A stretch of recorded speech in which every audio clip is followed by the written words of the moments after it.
The word struck me like lightning. You'd ruin my reputation. She wasn't yelling. The panic in her gaze carried more weight than any scream could have.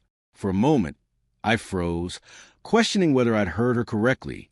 My own wife, the person I had trusted with everything, seemed utterly convinced that my honesty, my very presence, could shatter her life.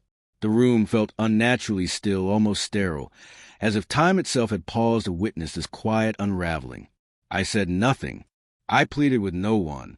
I simply nodded, letting her words settle in the heavy air. Fear disguised as anger is not something one can reason with. I turned and walked out, closing the door behind me, a quiet declaration that my self-respect mattered more than the confrontation I had just endured. The hallway seemed interminable. Every step echoed with deliberate finality. Hours passed as I wandered the city streets, the cool night air brushing my face, my mind tracing the life we had built and how easily it could crumble. Nothing dramatic occurred.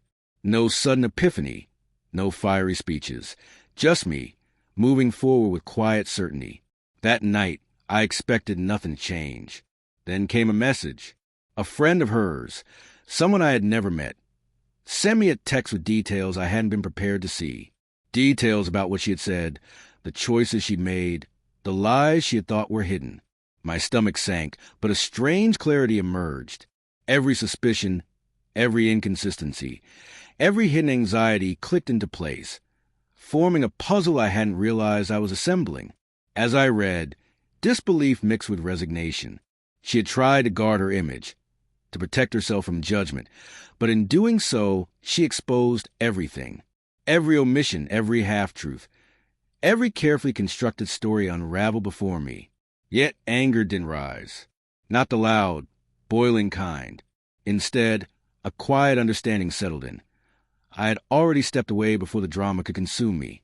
Her friend's words painted a picture of someone desperate to control perception, more invested in appearances and truth, more focused on gossip than honesty. With each message, the divide between our worlds became sharper. I had chosen transparency, dignity, and respect. She had chosen fear, manipulation, and panic. In that choice, she had cut herself off from the one person who had always stood by her. My mind wandered back through months past, catching small moments I had overlooked, missed chances for connection, subtle deflections, tiny lies that had seemed harmless at the time. By night's end, the storm of emotion had passed. What remained was clarity and a reinforced sense of self-worth. I realized my calm response had achieved exactly what I intended, not to punish, not to humiliate, but to protect myself. In that protection, I discovered an unexpected freedom, as if stepping away had handed me something more valuable than I had known. Control over my own life. For the first time in weeks, I slept without the oppressive weight of anticipation pressing on my chest. I knew tomorrow might bring conversation, questions, perhaps confrontation. But for now, the quiet truth was enough.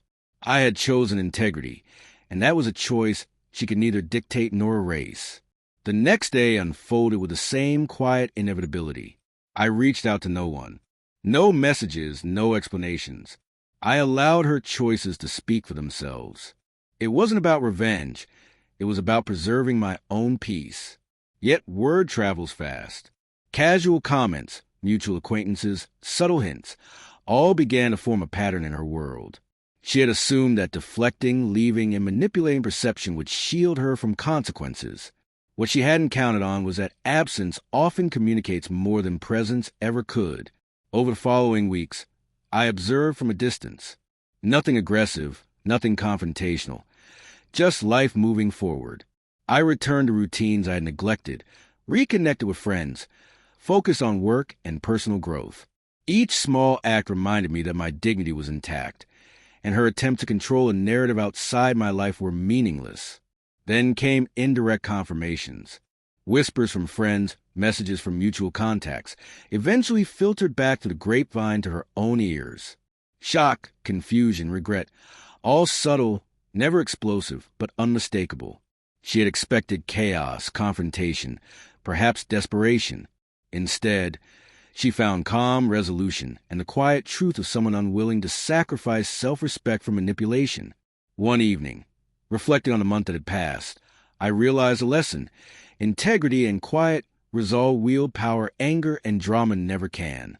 Her friends' messages revealed her choices, but they revealed mine too. And mine were consistent, unwavering, and true. I had walked away not because I didn't care, but because I value myself. In that value, I discovered a freedom she could never take. Life moved on, and for the first time, I understood what it truly meant to remain untouchable by the chaos born from someone else's fear.